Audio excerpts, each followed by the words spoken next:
अगर आप भी चाहते हैं प्रीति फिल्म्स के वीडियो सबसे पहले आप तक पहुंचे, तो लाल बटन को दबा के चैनल को सब्सक्राइब जरूर करें और साथ में बेल आइकन को दबाना ना भूलें। Presented by Preeti Films.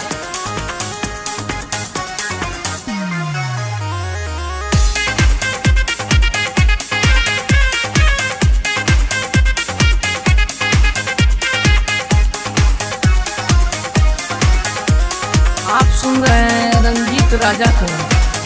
हमें छोड़ी के गईले भाता दे, हमें छोड़ी के गईले भाता दे, कमन पड़ब ज्यादा हमें जो गा दे, कमन पड़ब ज्यादा हमें जो गा दे, नहीं बतियाऊ मनले हमार दे, नहीं बतियाऊ मनले हमार दे, नहीं बतियाऊ मनले हमार दे, कके गईले ना हमसे प्यार दे, कमन पड़ब ज्यादा हमें जो गा दे, अब होता जवानी बेकार दे, अब होता जवानी बेकार दे।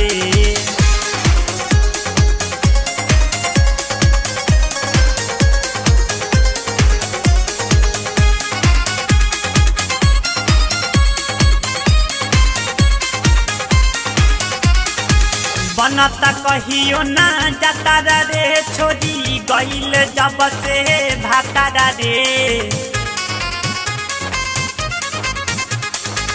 बनता कहियो ना जाता रे, छोड़ी गईल जब से भाता रे, कदी के कराला सब कसिंगा रे, कदी के कराला सब कसिंगा रे, अब होता जवानी बेकार रे, अब होता जवानी बेकार रे, बड़ कमन ज्यादा हमें जो गा रे।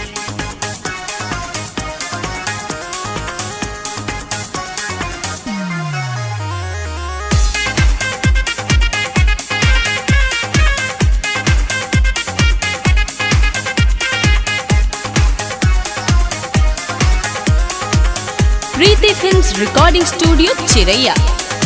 कटता नाही रात रे, उन कटता हमसे बात रे,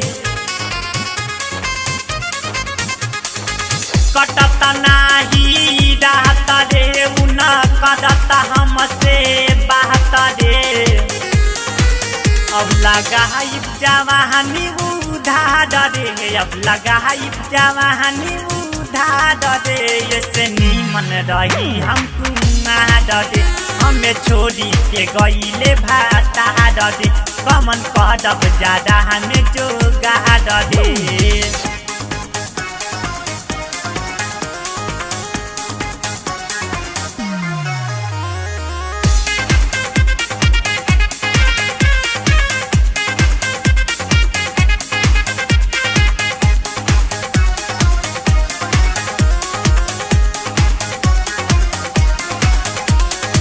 दादा रंजीत अमर जीत के हमारो देवे के पहाड़ी सुनता रे,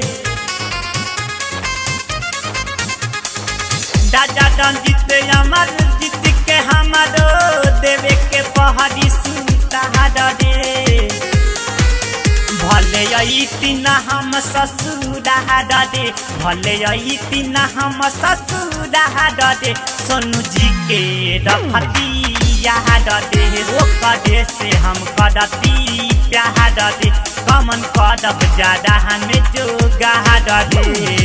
Preeti Films Recording Studio चिरैया।